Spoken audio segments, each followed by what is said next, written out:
परम सम्मानीय मेरे सभी मित्रों को मेरा नमस्कार। हमारे प्रताप, महाराणा प्रताप, ये इतने महान कैसे बने? ये इतने महान अपनी माँ की शिक्षा और दीक्षा से बने।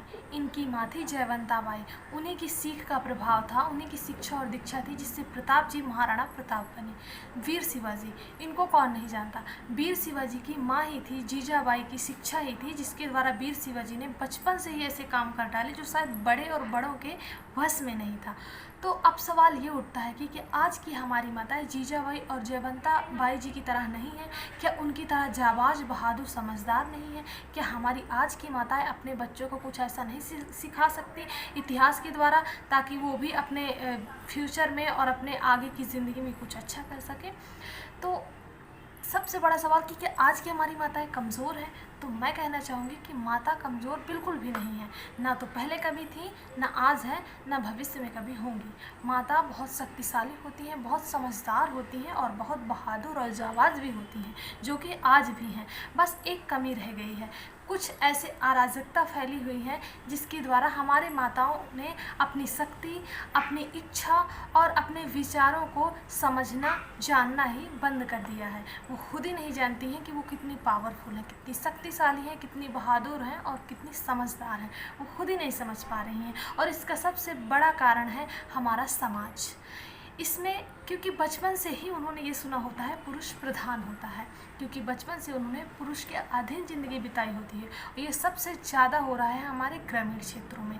यही वजह है कि उनके अपने अंदर के विचार वो बाहर प्रकट नहीं कर पाती हैं। बच्चियाँ बड़ी होती हैं, फिर वो माँ बनती हैं। तो हम बच्चियों से ही शुरुआत करते हैं। एक बच्ची, आपने देखा होगा ग्रामीण क्षेत्रों में एक बच्ची के कोई खास विचार नहीं होते, कोई समझदारी नहीं होती है और अपने विषय में उसे भविष्य में क्या करना है इसका कोई पता नहीं होता है।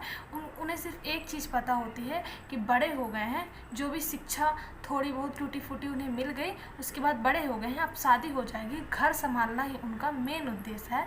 ऐसा उन्हें बचपन से सिखाया जाता है, क्योंकि उन्हें बचपन से सिखाया जाता है, उन्होंने सुना है ऐसा, तो वही वो कर रही होती हैं और वही उनके विचारों में गोल गोल घूमते रहा होता है। ऐसी चीज़ें, नकारात्मक चीज़ें। तो इसका सबसे बड़ा कारण है माता पिता। कड़वा है लेकिन सत्य है।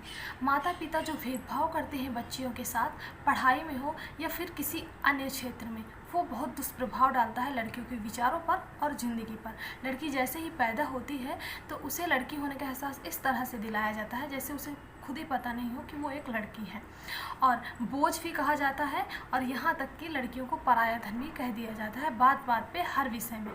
तो इन चीज़ों का प्रभाव बहुत गलत पड़ता है उनके जीवन पे। तो मैं ये कहना चाहूँगी कि लड़की को बोझ नहीं, आशीर्वाद समझिए।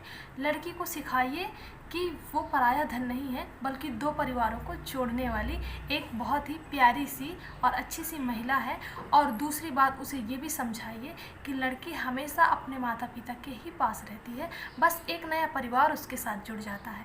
ये सारी चीज़ें लड़कियों के हौसलों को बढ़ाएंगी और कहीं ना कहीं उनके विचारों में भी पारदर्शिता आएगी और आगे बढ़ने की उन्हें हिम्मत मिलेगी। तो आज का हमारा टॉपिक यही था, और अगर आपको हमारी ये वीडियो अच्छी लगी हो तो लाइक शेयर सब्सक्राइब कर दीजिएगा। फीडबैक ज़रूर दीजिएगा कि आप इस बारे में क्या सोचते हैं। नमस्कार।